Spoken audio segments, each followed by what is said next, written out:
Hello friends, welcome back to my channel Read and Write. Today I am here with the chapter Nat. This is the chapter of Impressions book class 6th. Friends, जैसा कि आपको पता है कि online classes चल रही हैं और एग्ज़ाम्स भी स्टार्ट हो चुके हैं, तो अब ये चैप्टर एग्ज़ाम में आने वाला है, तो मैंने सोचा कि इस चैप्टर का एक्सप्लेनेशन बच्चों को करवा दिया जाए। तो चलिए, without taking much of your time, let's get started the chapter. Nat. This extract has been taken from the novel Little Men by Louise May Alcott. Little Men follow the life of Jo March, one of the four sisters in Alcott's popular book Little Women. She is married to Professor Ware and they run Plumfield State School for Boys. ये extract लिया गया है novel little men by Louisa May Alcott. इसमें एक school के बारे में बताया गया है, Plumfield state school, as just like a hostel of boys. The story begins with the arrival of Nat. Nat is a boy, a shy young orphan. Orphan means अनाथ। वो एक अनाथ लड़का था और प्लमफील्ड स्टेट स्कूल में जाता है, तो वहीं से स्टोरी स्टार्ट होती है। फ्रेंड्स, मैं आपको इस बुक से करा रही हूँ कि आई होप आपके पास ये बुक होगी इम्प्रेशंस की। क्लास 6 है ये, इम्प्रेशंस, एक्टिव टीचिंग इम्प्रेशंस। तो चलिए स्टार्ट करते हैं chapter. The omnibus left him front of the big gate. A man opened the gate. The little boy who had just arrived was shabbily dressed. He asked the man at the gate, "Please, sir, is this Plumfield?" ऑमनिबस के द्वारा उस लड़के को वहाँ पे छोड़ा गया था और वो अंदर बहुत ही शाय, नाट जो बॉय था वो बहुत ही शाय पर्सन था, और वो जब प्लमफील्ड में जाता है तो वो पूछता है, he asked the man at the gate, man से पूछता है, "please sir, this is Plumfield, क्या ये प्लमफील्ड है?" "Yes, who sent you?" तुमको किसने भेजा है? "Mr. Lawrence, I have a letter for the lady." Mister Lawrence ने नैट को भेजा था और उसके पास एक लेटर था। लेडी, जो लेडी थी वहाँ की, प्रोफेसर वेयर जो की मिसेस थी, वो, "Go up to the house and give it to her, she will see you." ऊपर जाओ और उनको ये लेटर दे दो, वो देख लेंगी तुम्हें। The boy went up to the house, much encouraged by the pleasant way in which the man spoke.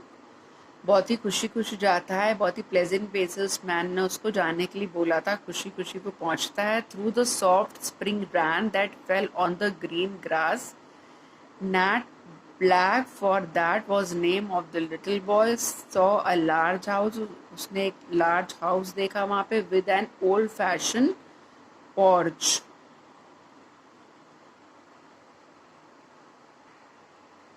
Porch होता है कि पुराने ओल्ड हाउसेस में जो वरांडा होता था उसको पॉर्च बोलते हैं। White steps and lights shining in the windows. Nat could hear the hum of young voices and the house look hospitable enough. वो वहाँ पे लड़कों की वॉइसेस सुन रहा था, hum young voices, hospitable enough, hospitality, मेहमान नवाजी जिसको बोलते हैं. He rang the bell and waited. उसने बेल बजाई और वेट करने लगा.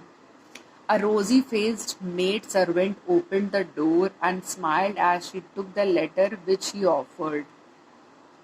एक रोजी फेस मतलब वाली मेड ने, सर्वेंट जो थी वहाँ की, उसने गेट खोला और स्माइल करके उससे वो लेटर ले लिया. She asked him to wait in the hall. उससे उसको हॉल में वेट करने के लिए बोला. The house seemed to swarm with boys of all sizes. Swarm होती हैं आवाज़ें निकालना, जो बच्चों की आवाज़ों से भरा हुआ था.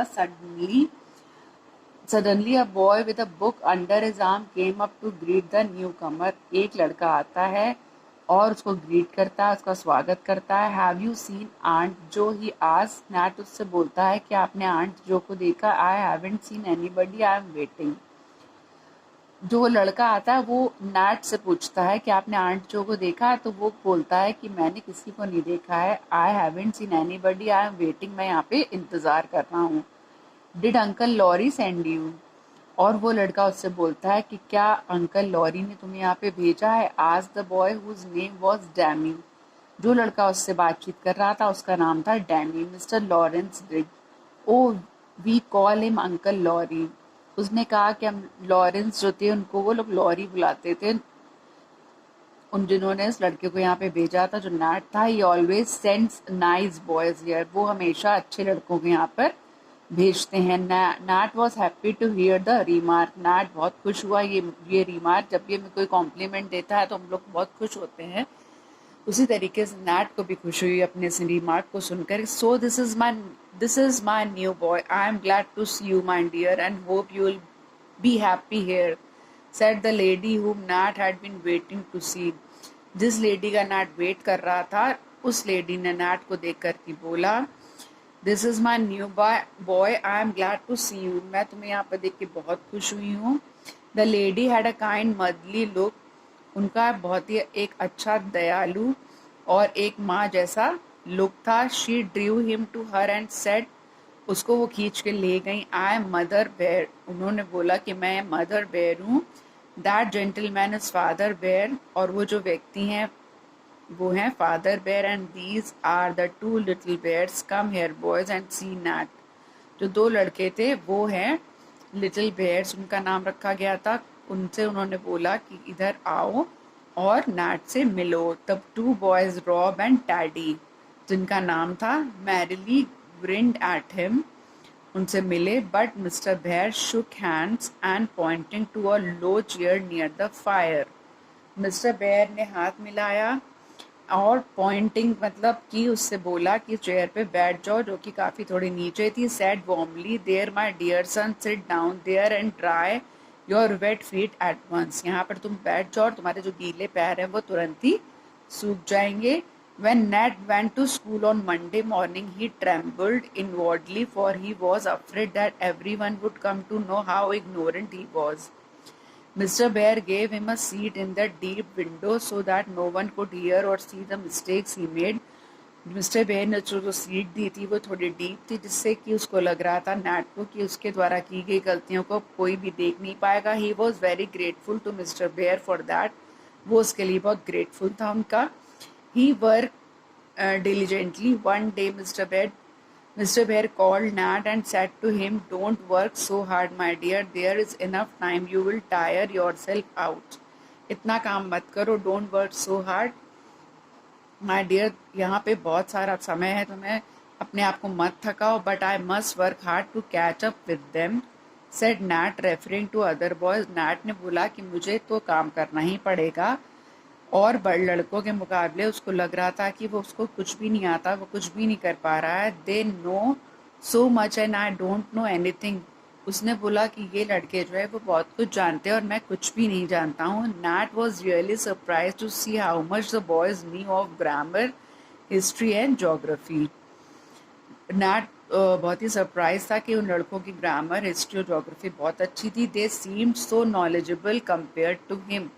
वो बहुत ही नॉलेजेबल लग रहे थे, जिनके अंदर बहुत ज्ञान था। Knowledgeable compare to him, Nat के कंपैरिजन में वो लोग ज़्यादा नॉलेजेबल थे।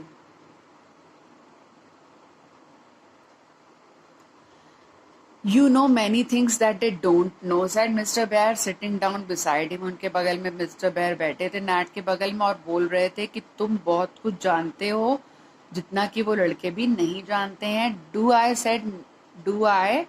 सेड नैट, क्या ऐसा है? Without believing him in the least, उसको अपने आप पर विश्वास नहीं हो रहा था। Yes, for instance you can keep your temper, तुम अपने टेम्पर को काबू में रखना जानते हो। With Jack who is clever at figures can not, और जो जैक है जो कि फिगर्स में बहुत ही क्लेवर है वो ऐसा नहीं कर पाता। That is a lesson which you have learn very well. Besides you can play the violin which no one can, तुम्हें वायलिन बजाना आता है जो कि यहाँ किसी भी लड़के को नहीं आता है। But what is more important that you care to learn something, और तुम्हें इस चीज़ की परवाह है कि तुमको क्या क्या सीखना है। Work hard and you will see that things will become easy for you. Hard work करो और तुम देखोगे कि तुम्हारे लिए जो भी चीज़ें बहुत ही टफ थी वो बहुत ही ईजी होती चली जाएंगी। जैसा कि ऐसा होता ही है जब हम किसी चीज़ की प्रिपरेशन करते हैं, किसी चीज़ के लिए वर्क हार्ड करते हैं, तो जो भी चीज़ हमारे लिए बहुत ही बहुत ही टफ टास्क होता है वो इजी हो जाता है. Although Nat was aware that he knew very little, his face brightened up and he felt encouraged. तो ये सब बातें सुनकर नैट का चेहरा थोड़ा सा खिल गया और अपने आप को इनकरेज फील करने लगा. जब भी हम कभी डल फील कर रहे होते हैं तो जब हमें इस तरीके की कोई बातें बताता है, कोई हमसे करता है, तो हमें इनकरेजमेंट मिलता है. वैसे ही मिस्टर बेयर ने नैट को दिया था.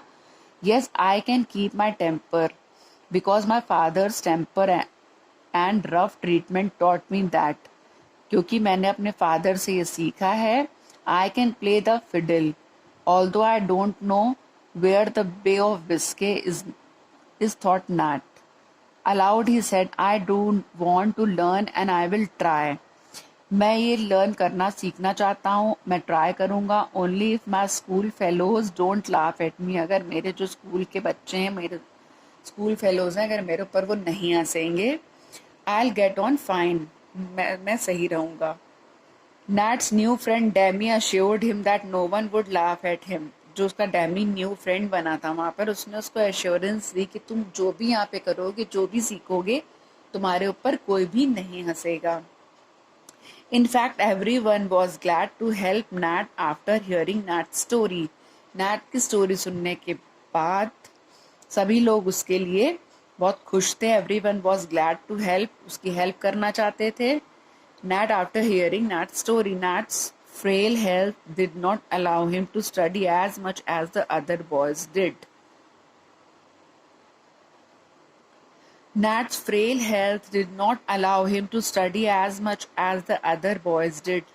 फ्रेल होता है डेलिकेट होना, नाजुक होना. नैट की जो डेलिकेट जो हेल्थ थी, नाजुक था इतना, वो उसको अलाउ नहीं कर रहा था कि वो और बच्चों के मुकाबले as much as the other boys, जितना कि दूसरे बॉयज कर पा रहे हैं इतना कि वो कर पाए, क्योंकि वो बहुत ही डेलिकेट था. So various activities were devised for him. Devised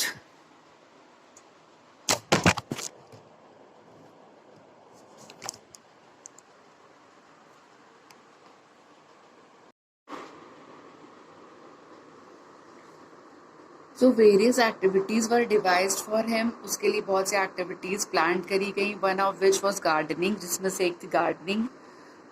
gardening होती है पेड़ पौधों का ख्याल रखना. He work away at his little garden, watching his plants grow and flourish. When spring came, Nat's health improve to.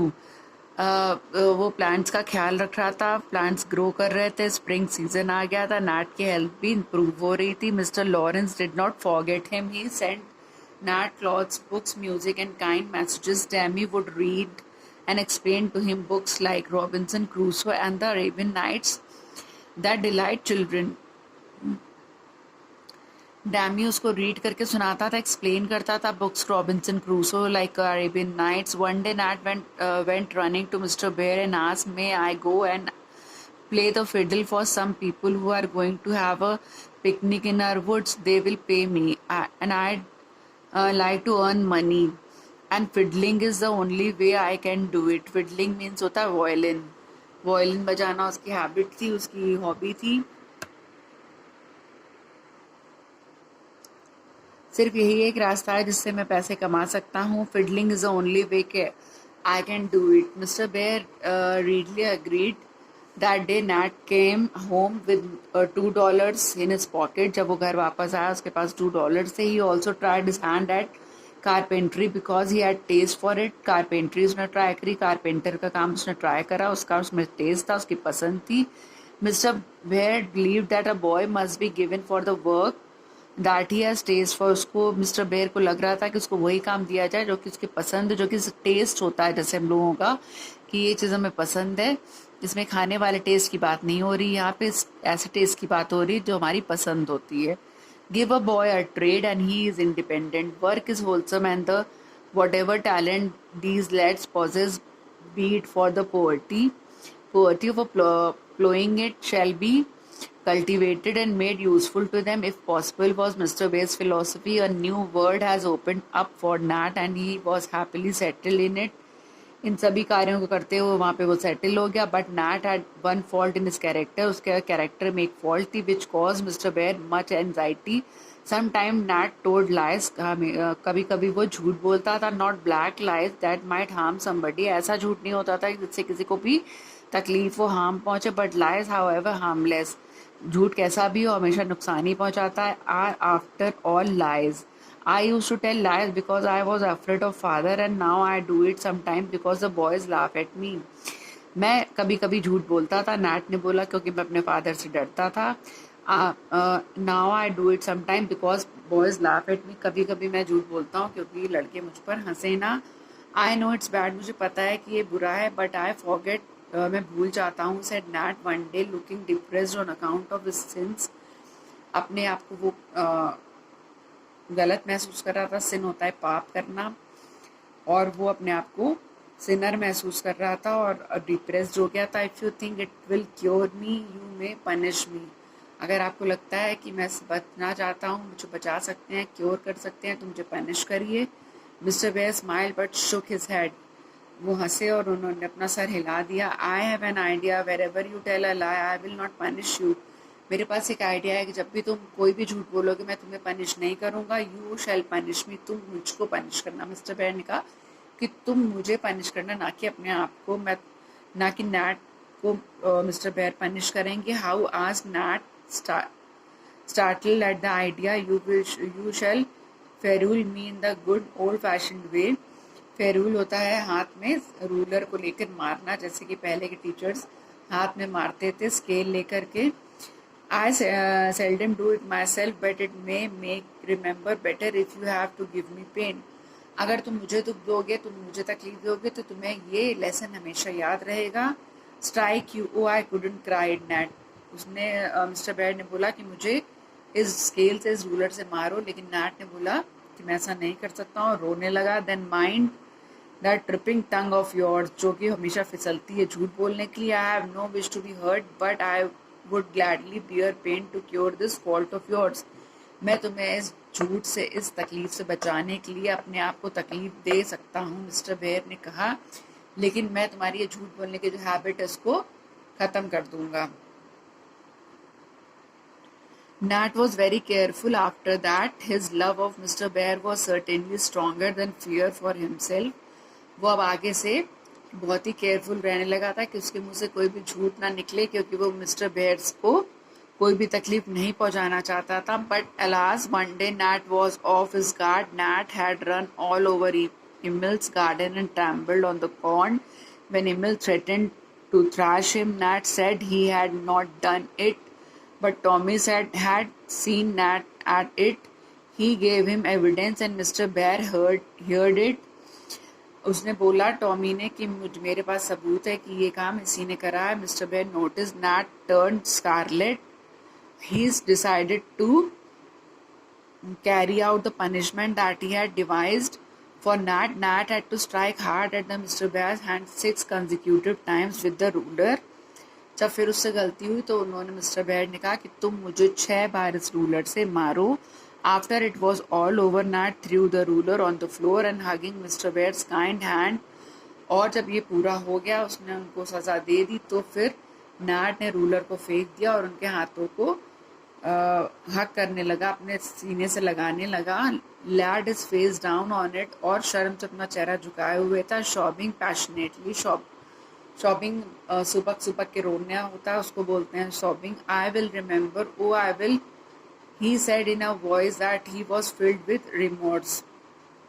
Remorse a sad and painful regret. Nat went upstair to his room crying all the while. वो अपने room में चला गया और पूरे time रोता रहा. He did not come down to the dinner. वो खाने के समय भी रात के नीचे नहीं आया. It was only when after a long time the boys heard him playing the violin that they said among themselves, he all right now. वो तब वापस आया, तब वो सही हुआ जब बॉयज जो थे वो वायलिन बजा रहे थे, जो कि नैट को बहुत पसंद था. नैट की बहुत ही अच्छी एक हॉबी थी.